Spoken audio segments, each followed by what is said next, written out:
wars. And Congressman Murphy is joining me right now to speak a little bit about that. Is this about people who don't understand that their money will actually go to terrorists?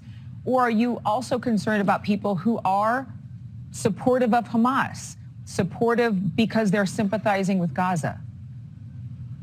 In a way, it's both, but primarily individuals who are good-natured. They're wanting to help the individual, especially such as the horror of war that you see on television. They're wanting to help the innocent Palestinian, but fully knowing that so much of that money is actually being funneled under secretive channels to fund the terrorist group Hamas. There are, of course, individuals that want to fund Hamas in this country, sadly enough. Those individuals, in my opinion, need to be stopped also. In the Secretary's opinion, it should be also.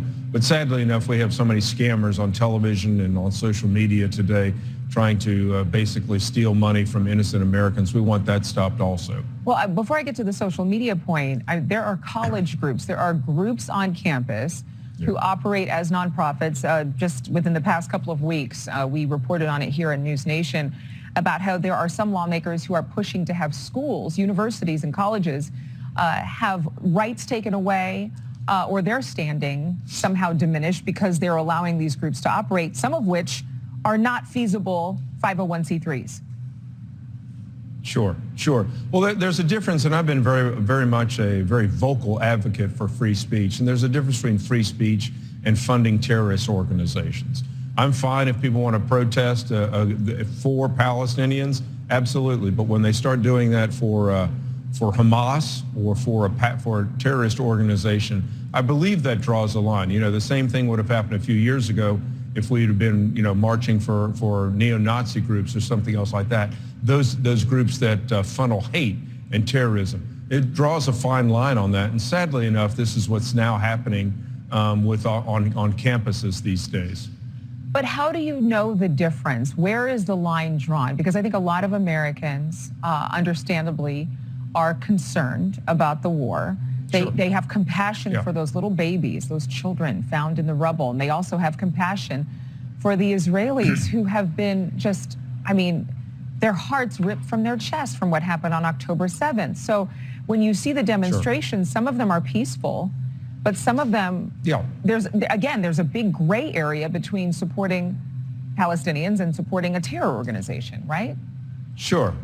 Yeah, and that gray area has always existed when it comes up to other topics, so I don't know that this is anything new. You know, I was in the kibbutz a year and a half ago where those people who I met are now dead, children who are now dead. And I understand the Israeli need to absolutely exterminate Hamas. Hamas is now, to your point of them not allowing fuel to hospitals, using these individuals, these innocent Palestinians, as shields. So yes, I think it's fine, in my opinion, to understand and support the innocent Palestinians. But when it comes to supporting the terrorist group that wants to kill every Israeli, no, that's wrong. And so, yeah, there is a fine line, but one that really needs to be demarcated. So the Treasury Department has already sanctioned several groups. We understand that fund Hamas. What else would you like to see done? Well, I think you need to stop. You not only need to stop start sanctioning them. You need to stop the flow of money. Point blank, stop the flow of money, which we have the absolute authority to do and the ability to do. We can't allow Americans, innocently or whether they do it on purpose, to fund terrorist organizations. How much they support the Palestinians, but I'm sorry, when you fund a terrorist organization, that's a no-go for this, or what should be a no-go for this country. But how do you do that, especially with social media? Every post that I see is a fundraiser affiliated with TikTok or Instagram right now. Yeah, well, we can trace where the money's going. We have the ability to do that. Sorry for the earpiece. We have the ability to understand where the money is being funneled to. So yeah, I think we can absolutely stop it then. We do it when we provide sanctions to do for other causes overseas. We can stop funding for them. We can stop funding for this place also.